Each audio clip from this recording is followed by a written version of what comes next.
Of course, will continue to support the platform, bug fixes, security updates, etc. But building new features aren't the focus. Worried https://t.co.ch9 Stifus Joe Belfiore at Joe Belfiore October 8, 2017. During the weekend, Microsoft's Joe Belfiore tweeted confirmation of something that has been suspected for many months. Microsoft is no longer developing new features and new hardware for Windows Mobile. Existing supported phones will receive bug fixes and security updates, but the platform is essentially now in maintenance mode. Microsoft's difficulties in the mobile market are no secret, but for a time the company looked as if it was keeping Windows Mobile as a going concern regardless.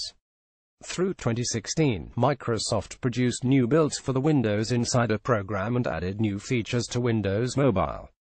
At around the time of release of the Windows 10 Creators Update in April this year, that development largely ground to a halt. Windows Mobile, which already lacked certain features that were delivered to Windows on the PC, had its development forked. PC Windows development continued on the Redstone 3 branch, which will culminate in the release of the Fall Creators Update later this month. Windows Mobile languished on a branch named Feature 2. But in spite of this, until Belfiore's tweets at the weekend, Microsoft never actually said what its plans for Windows Mobile were or how it would be developed going forward. We have tried very hard to incent app devs. Paid money, wrote apps for them, but volume of users is too low for most companies to invest. Frowning face https://t.co/epsisk3lb Joe Belfiore at Joe Belfiore October 8, 2017. Answering another question on Twitter, Belfiore explained that Microsoft never got over the app incentive hurdle, with a user volume too low to justify the investment from app developers. In late 2017, with the platform all but extinct, that's not tremendously surprising. Over the last year, sales of Windows Mobile devices collapsed. 2 to 3 years ago, annual sales of Windows phones numbered in the tens of millions. Now, they're close to zero. For fans of the platform, and in the statement, the admission, is just confirmation of what we've long suspected but hoped to avoid.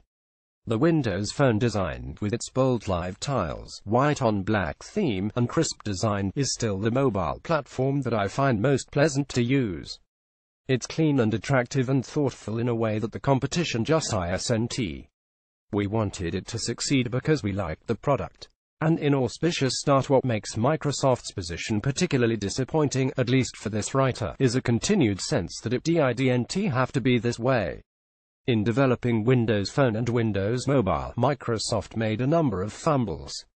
The company was too slow to grasp the importance of capacitive screens and finger-first user interfaces. Instead of seeing the iPhone and immediately starting development on Windows Phone, the company first tried to graft some basic finger-friendly interface features to the old Windows Mobile, an operating system that remained fundamentally stylus-oriented, with miniature replicas of mouse interfaces. When Windows Phone 7 hit the market in 2010, it was clear that Redmond did, in fact, know how to put together a high-quality, finger-based user interface and build an operating system around that interface. This initial release held promise, but it was feature-poor. It didn't even have copy and paste at first, in a strange mirroring of the iPhone's early feature deficits, and perhaps more fundamentally, Microsoft was sticking to its traditional business model of charging hardware companies for software licenses. On one level, this decision was understandable, because it's a model that had proven hugely successful for Windows and modestly successful for Windows Mobile in the pre-iPhone era. But on another level, it was clearly a mistake. The head-to-head competition in this market wasn't iOS, because Apple doesn't license iOS to third parties but Google's Android. And while there were the licensing complexities around the Google Apps and Google Play Store, the core Android operating system was and is zero cost for hardware companies. Anyone can throw some parts into a phone-shaped box and slap Android onto it without paying Google a penny. Microsoft then subjected users of this nascent platform to a painful transition. Windows Phone 7 was derived from the old Windows Mobile software. Windows Phone 8, released in late 2012, was not. It was a sibling to the desktop Windows operating system using the Windows NT kernel. Strategically, this was the right thing to do. Microsoft unified its Windows development using a common operating system kernel and, increasingly, developer APIs across phones, tablets, laptops, desktop PCs, servers, and even the Xbox and HoloLens. But the move was not without pain. Windows Phone 7 devices couldn't be upgraded to Windows Phone 8, leaving early adopters with phones that were prematurely end-of-lifed and a bad taste in their mouths. Moreover, the mere work of moving to the common kernel and API was such a huge undertaking that it didn't give Microsoft much time to actually work on features and capabilities. Windows Phone 7 had a feature deficit relative to Android and iOS, and Windows Phone 8, rather than closing this feature deficit, was instead focused on updating and replacing the operating system's core.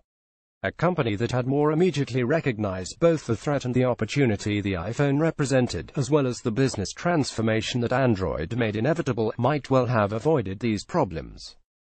Quicker adoption of true touch interfaces, a decision to use a common NT kernel platform from the outset, a move to a store-based revenue model rather than operating system licensing. In hindsight, Microsoft could have made better decisions and made them sooner. Doing so might well have made Windows Phone a more successful platform. Green shoots of success. In spite of all of this, there was some cause for optimism. The first generation of Windows Phone 8 handsets from Nokia were well received. Nokia had a good selection of phones from the flagship Lumia 920 down to the cheap and cheerful Lumia 520. Strong cameras became something of a Lumia trademark, and Windows Phone-specific design elements, such as the dedicated camera button with HeyPress autofocus, provided thoughtful differentiation. The enormous Windows Phone 8.1 update added a range of useful features, including a best-in-class swipe-based keyboard. Enlarged Nokia Lumia 920. As much as the platform had struggled since its 2010 launch, the wave of 2012 and 2013 hardware and software releases appeared to put it on a surer footing. At the low end, devices like the Lumia 520 offered a true smartphone experience that Android struggled to match. Comparably priced Android hardware wasn't as good. The software felt slow, the hardware felt less carefully constructed. And at the high end, the attractive software and high-end cameras were enough to pique interest. Bekantar World Panel. Windows Phone hit a 12% market share in the UK in August 2013, 12.9% in France in November 2013, 17.1% in Italy in December 2013, 10.5% in Germany even as late as August 2015. The domestic story was never as good. Windows Phone barely cracked 5% in the US, which for an American company was always awkward. These numbers still left Windows Phone in third place or, occasionally, second place in markets with particularly weak iPhone penetration. But the trajectory was upwards, with a platform and product mix that was suitable for a wide range of audiences. In September 2013, Microsoft announced plans to buy Nokia's phone business in a deal that cost $7.1 billion and wouldn't close until April 2014. The future felt promising. Keep the same product mix, keep making the platform better, and Windows Phone looked well positioned to, at the very least, stake out a solid third place and perhaps make a challenge for second place. Listing image by Peter Bright, page 2. But then things faltered. That product mix fell apart. Instead of annual updates to its phones offering incremental improvement, the model proven by, among others, Apple and Samsung, Nokia's replacements for the Lumia 520 were worse in virtually every regard, and its high-end successor never even made it to market at all. Nokia's product pipeline was deeply flawed, and the momentum of 2012 and 2013 was squandered. Compounding this, Microsoft was making a second platform transition. Windows Phone 8 moved to the NT kernel and some shared APIs between phone and desktop. Windows Mobile 10 greatly increased the compatibility between phone and desktop, with Microsoft's Universal Windows Platform UWP representing a common set of APIs for application that spanned both form factors. As before, this was a strategically important move to make, but, as before, it came at a high price. Many Windows Phone 8 devices did not receive an official upgrade to Windows Mobile 10, and Windows Mobile 10 did relatively little to improve the actual end-user appeal of the operating system. Instead of a series of Windows Phone 8.1 and 8.2 updates to strengthen gaps and build a better platform for end users, there was a period of stagnation. Indeed, some aspects, such as the swipe keyboard, were widely regarded as being worse in Mobile 10 than in Phone 8. Windows Mobile 10 also had strange feature regressions. It didn't support CDMA networks, so when few flagships were finally released in late 2015, they wouldn't work on the Verizon or Sprint networks in the US. As if the hardware and software missteps were not enough, public displays of no confidence were the final nail in the coffin of the platform.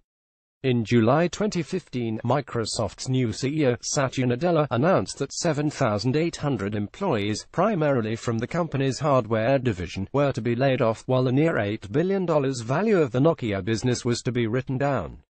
Sources close to the matter tell us that these layoffs are the reason, for example, for the lack of CDMA support in Windows Mobile 10. The people with the relevant technical expertise were simply let go.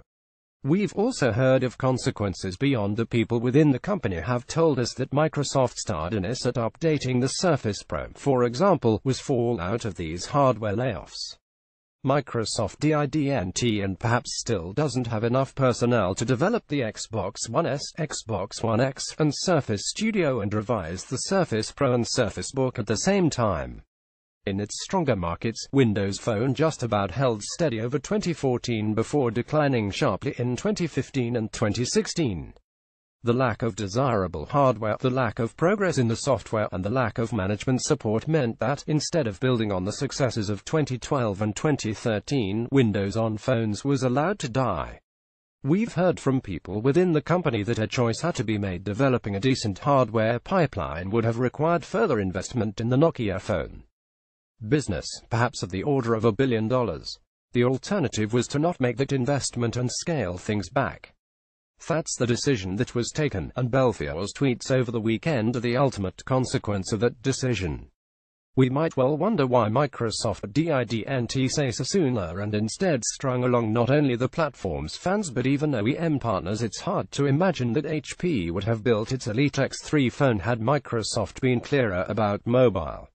Even with this announcement, there's still speculation that Microsoft is going to bring out a new device, something phone-like but not a phone, that'll compete, somehow, in the mobile space.